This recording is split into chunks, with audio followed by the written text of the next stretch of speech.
বোরো মৌসুমে ৩২ টাকা কেজি দরে ৫ লাখ টন ধান এবং ৪৫ টাকা দরে ১১ লাখ টন সিদ্ধ চাল কিনবে সরকার। এসব নিয়ে আলোচনা করতে আমার সঙ্গে যোগ দিচ্ছেন কৃষি অর্থনীতিবিদ ডক্টর জাহাঙ্গীর আলম। ডক্টর আলম, আপনাকে স্বাগত জানাচ্ছি। আমি বলছিলাম যে সরকার এবার বোরো ধান কেনার একটি লক্ষ্যমাত্রা ঠিক করেছে এবং দামও ঠিক নির্ধারণ করেছে। এবছরে যে দাম নির্ধারণ করা হয়েছে তা গত বছরের চেয়ে ২ টাকা বেশি ধানের ক্ষেত্রে এবং চালের ক্ষেত্রে ১ টাকা বেশি। এই বৃদ্ধি বর্তমানে যে আমি যদি বলি মূল্যস্ফীতি হচ্ছে, তাতে কৃষকদের জন্য এটা খুব ভালো খবর কিনা, তারা কি খুব বেশি আশাবাঞ্জক হতে পারছে কিনা? বিকাশে কম খরচে ক্যাশ আউটের লিমিট বেড়ে ৫০,০০০, প্রিয় এজেন্টও ২টা।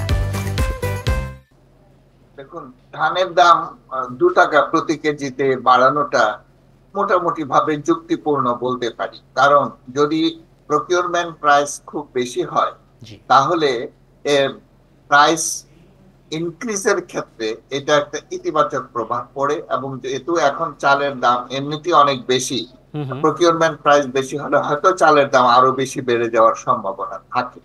এমন একটি পরিস্থিতিতে সরকার আমার মনে হয় খুব যুক্তিপূর্ণ ভাবে ধানের দামটা নির্ধারণ করছে। অন্যান্য বছর হয়তো ১ টাকা বাড়ানো হয়, এবছর ২ টাকা বাড়িয়েছে।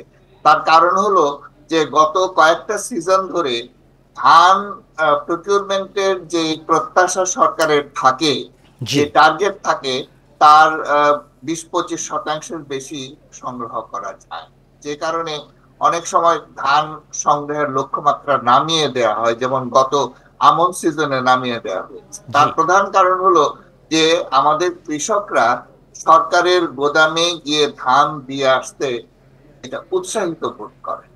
তো এবছর যেহেতু ২ টাকা বাড়ানো হয়েছে, তার জন্য হয়তো কৃষক কিছুটা উৎসাহিত বোধ করবে। কিন্তু যে পরিমাণ ধান এবং চাল সংগ্রহের লক্ষ্যমাত্রা নির্ধারণ করা হয়েছে এটা খুব বেশি না। এটা আমাদের মোট বোরো উৎপাদনের ৬.৮% হবে। এটা আসলে কমপক্ষে ১০% হওয়া উচিত। আরেকটি বিষয় যে আমাদের সরকারের সংগ্রহশালাতে যদি প্রচুর পরিমাণে আমরা ধান চাল সংগ্রহ করতে চাই, তাহলে এই বোরো মৌসুমটাকে গুরুত্ব দিতে হবে। কারণ আরো বেশি পরিমাণ ধান বা চাল সংগ্রহ করার মতো বা রাখবার মতো সক্ষমতা সরকার আছে কিনা, যথেষ্ট গোডাউন বা সাইলো আছে কিনা?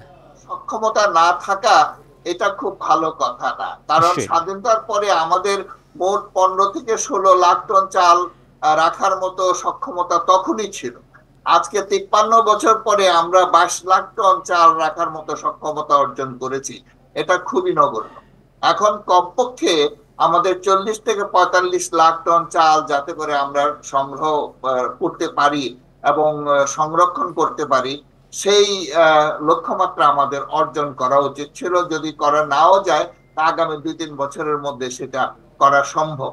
এখন কথা হচ্ছে যে আমরা তো সবসময় চাল সংগ্রহের উপর বেশি গুরুত্ব দিই, কিন্তু ধান সংগ্রহের উপর আসলেই আমরা গুরুত্ব দিই না।